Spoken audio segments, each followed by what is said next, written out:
S Rajamouli की film triple R तो लगभग सबने देखी और सबने बहुत पसंद भी किया, बट कितनों को यह पता है कि एक्टर रामचंद्र जिनका किरदार निभाए हैं वो कोई और नहीं, अल्लूरी सीताराम राजू का है। हाँ, पर वो फिक्शनल था, बट आज हम जानेंगे उनकी असली कहानी। तो मुझे आज आपसे सिर्फ कुछ मिनट चाहिए ये बताने के लिए कि आखिर अल्लूरी सीताराम राजू कौन थे। पर बात यह आती है कि आज हम अचानक से अनसंग हीरोज के बारे में क्यों बात कर रहे हैं। तो पहले ये जानते हैं, फिर आगे बढ़ते हैं। जैसे कि बचपन से ही हमें स्कूल्स में ब्रिटिश एम्पायर्स के बारे में बताया जाता है, मुगल एम्पायर्स के बारे में बताया जाता है, बट कितने चैप्टर्स हैं हमारे सिलेबस में जो ये बताते हैं हमारे वीर फ्रीडम फाइटर्स के बारे में, जिनका नाम किसी न किसी वजह से उतना उजागर नहीं हो पाया, बट उनका भी उतना ही योगदान है जितना महात्मा गांधी जी और सुभाष चंद्र बोस जी का है हमारी आज़ादी में। तो मेरी यही दरख्वास्त है हमारे इंडिया की सारी बोर्ड से कि हमें मुगल एम्पायर्स और ब्रिटिश एम्पायर्स के बारे में भी जानना है, और साथ में हमें अपने वीर फ्रीडम फाइटर्स के बारे में भी जानना है, खासकर अनसंग हीरोज के बारे में। पर कोई बात नहीं, फिलहाल हम आपके लिए एक नया सीरीज चालू किए हैं जिसका नाम है दी अनसंग हीरोज। इसमें हम आपको बताएंगे देश के हर एक अनसंग हीरोज के बारे में जिनका नाम उतना उजागर नहीं हो पाया। तो आशा करता हूं हमारे इस इनिशिएटिव को आप दिल से स्वीकार करेंगे। तो बिना किसी देरी के आज के इस वीडियो को शुरू करते हैं। मेरा नाम है साई किरण, आप सभी का बहुत बहुत स्वागत है मेरे आज के इस वीडियो में। तो पहले मैं ये बताना चाहता हूं कि अल्लूरी सीताराम राजू जी का नाम कुछ ज्यादा ही लंबा है, इस कारण से हम इनको प्यार से अल्लूरी जी के नाम से जानेंगे इस वीडियो में। तो इससे पहले कि हम अल्लूरी जी के बारे में जाने, हमें कुछ चीजें जानना जरूरी है। तो इसकी असली कहानी शुरू होती है 1882 को। 1882 को ब्रिटिश गवर्नमेंट ने मद्रास फॉरेस्ट एक्ट को लागू किया, जिसमें यह था कि जो ट्राइबल्स है, जो आदिवासी हैं, वो अपने ही लैंड में पोडू फार्मिंग करने से प्रतिबंध लगा दिया गया। तो सरल शब्दों में ये जानते हैं कि आखिर पोडू फार्मिंग क्या है। तो पोडू फार्मिंग ये है कि जैसे कि समझो आदिवासी लोग को जमीन है और वो उसमें चाहते हैं कि फार्मिंग करें, बट उसमें पहले से अगर फॉरेस्ट है तो वो उस फॉरेस्ट को काट के, या अगर सूखी हुई जंगल है तो उसको जला के वहां फार्मिंग कर सकते थे। तो इसके ऊपर ब्रिटिश गवर्नमेंट ने प्रतिबंध लगा दिया, और इस प्रतिबंध लगाने का असली रीजन था ये कि फार्मर्स को फार्मिंग ना करके ब्रिटिश गवर्नमेंट की गुलामी करवाना। जी हाँ, वो चाहते थे कि जो फार्मर्स हैं वो आके रोड कंस्ट्रक्शन में उनकी मदद करे और ऐसे छोटे छोटे काम करे जो करने के लिए कोई तैयार नहीं होता। और इसको नाम दिया गया ब्रिटिश गवर्नमेंट के द्वारा कूली सिस्टम।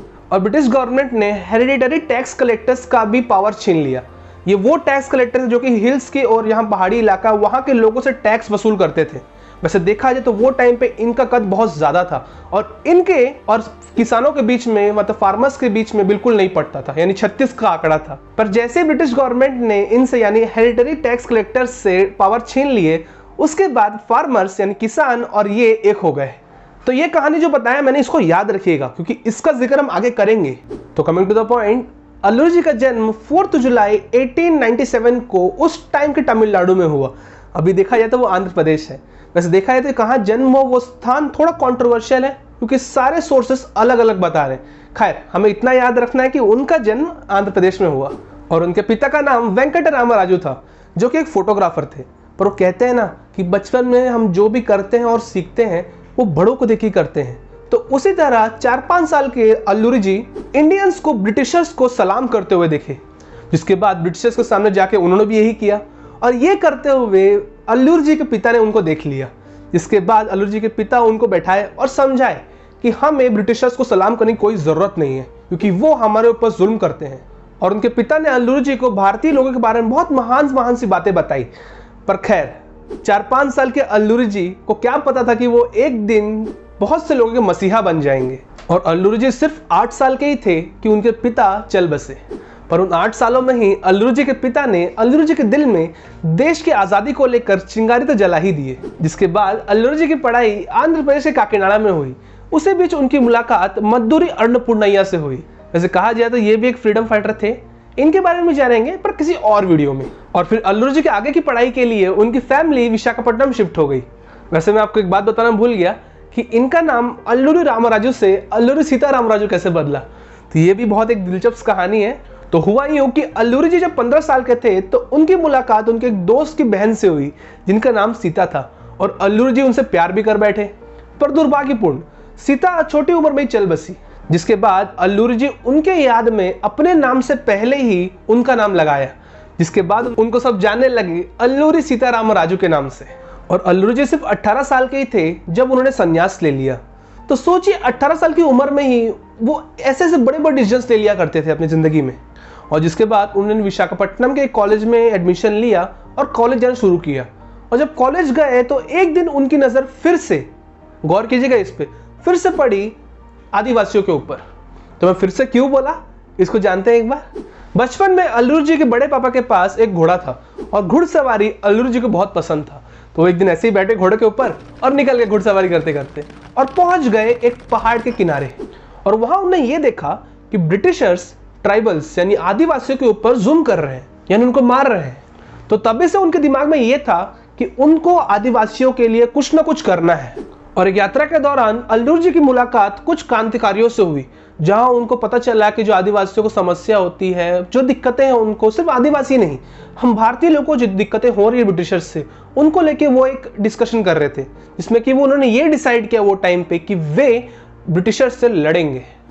और उस वक्त देखा गया तो ब्रिटिशर्स यानी जो क्रिश्चियंस थे वो लोग जाके जो आदिवासी थे उनका धर्म परिवर्तन करते थे, और जिसे देख के अल्लूरी जी का खून खौलता था।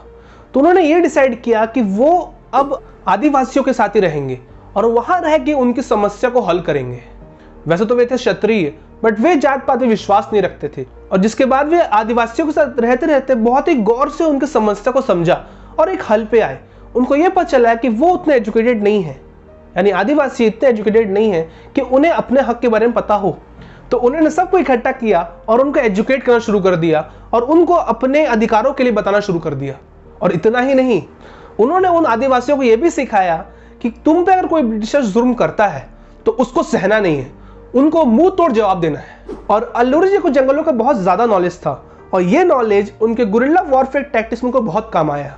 अब आपके दिमाग में आ रहा होगा कि भाई गुरिल्ला वॉरफेयर टैक्टिक्स क्या है, तो इसे समझते हैं ऐसे कि सोचिए कोई बड़ी सेना जा रही है जंगलों से और एक छोटी सेना जो कि पेड़ों पे या इधर उधर है, जो कि गुरिल्ला वॉरफेयर टैक्टिक्स को यूज करते हुए उस बड़ी सेना पे हावी हो जाती है। इसका परफेक्ट एग्जांपल है जो कि अजय देवगन की एक फिल्म है तानाजी। उसमें आप देखे होंगे जब अजय देवगन की एंट्री होती है तो एक पहाड़ों से कूद के आते हैं वो लोग, तो वो जो यूज करते हैं वो गुरिल्ला वॉरफेयर टैक्टिक्स है। और इसी टैक्टिक्स का यूज करते हुए अल्लूरी जी और आदिवासियों ने बहुत से ब्रिटिशर्स को मार के उनको लूट लिया। और इसके बाद क्या, अल्लूरी जी बन गए सबके मसीहा और इसी वजह से सब लोग उसकी बहुत रिस्पेक्ट भी करते थे। और सब आदिवासियों ने मिलकर उनको एक नाम भी दिया जो कि था मन्यम वीरुडू। इसका मतलब जंगल का राजा। और ऐसा होता देख ब्रिटिशर्स तो भाई खौफ में आ गए कि भाई ये क्या हो रहा है जंगलों में, और ये चीज ब्रिटिशर्स से सहन नहीं हुआ। जिसके बाद उन्होंने अल्लूरी जी को लालच दिया कि हम आपको 60 एकड़ की जमीन देंगे जिसमें कि आप खेती बाड़ी करो, कुछ भी करो, पर आप ये सब रोक दो और हमारे साथ मिल जाओ। और जिसको क्लियर अल्लूरी जी ने ठुकरा दिया। और जैसे कि मैं स्टार्टिंग बताया कि 1882 को ब्रिटिशर्स ने मद्रास फॉरेस्ट एक्ट को लागू किया और जो टैक्स वसूल करते थे, जो टैक्स लेते थे कलेक्टर्स, उनसे भी उनके पावर छीन ले गए। तो अब ये दोनों का सपोर्ट अल्लूरी जी के साथ था। तो इन सबको साथ लेते हुए उन्होंने चालू किया गांधी जी का एक मूवमेंट जो कि 1920 से लेकर 1922 तक चला, नॉन कॉर्पोरेशन मूवमेंट को अपनाया। मतलब वहां गांधी जी कर रहे थे पर साथ में ये यहां भी कर रहे थे ये चीज, ताकि वो सारे मिलकर ब्रिटिशर के सारे चीजों पे बहिष्कार करें। जैसे कि कोर्ट में केस चलता तो कोर्ट जाते हैं भाई, बट वो क्या करते थे, पंचायत बना के वही सुलझा लेते सब चीज को। तो इस तरीके से करते थे चीजों को। और ना सिर्फ ये, हर चीजों का बहिष्कार किया उन्होंने। और जिसके बाद ब्रिटिश गवर्नमेंट मजबूर हो गई कि अल्लूरी जी पे नजर रखे, क्योंकि उनको नहीं पता कब वो क्या कर देंगे। और जिसके बाद अल्लूरी जी ने आदिवासियों और जो टैक्स कलेक्टर्स थे उनके मदद से 500 लोगों की एक सेना बनाई। जिसके बाद वो हर पुलिस को मारने लगे जो इनके ऊपर नजर रख रहे थे। वो पुलिस को मारते थे और पुलिस स्टेशन को लूट लेते थे, जिससे उनके पास भारी मात्रा में वेपन्स भी आ गए थे लड़ने के लिए। और उसी बीच अल्लूरी जी ने 2 रेपुटेड पुलिस ऑफिसर्स को भी मार गिराया। और जिसके बाद ब्रिटिशर्स भी गुरिल्ला वॉरफेयर टैक्टिक्स के बारे में जानने की कोशिश करने लगे और उन्होंने तैनात कर दिया स्पेशल मलाबार पुलिस, जो कि स्पेशलाइज है गुरिल्ला वॉरफेयर टैक्टिक्स में ही। और जिसके बाद वो कुछ गांवों को भी लालच देने लगे पैसा देके कि भाई तुम बता दो हमको कि अल्लूरी जी कहाँ है, पर वो भी ना बताए किसी को, क्योंकि लोगों के लिए वो एक मसीहा थे। तो कोई भी लोग मर जाते थे बट उनका नाम नहीं बताते थे।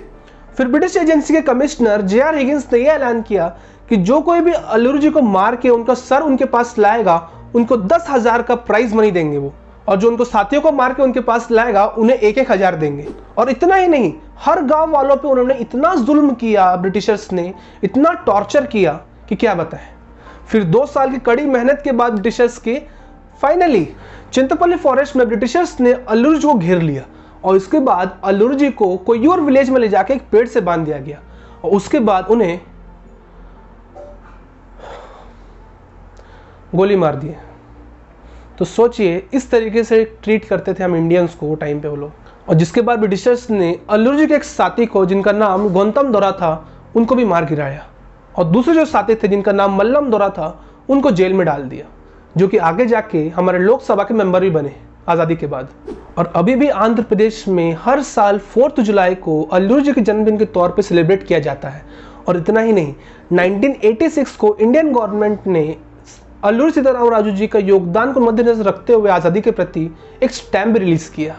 और अभी मुझे इतना प्राउड फीलिंग हो रहा है इनकी स्टोरी बताने के बाद, मैं क्या बताऊं कि मुझे बताने का मौका मिला है इनके बारे में। हाँ, पर आपको भी एक मौका है प्राउड फील होने का।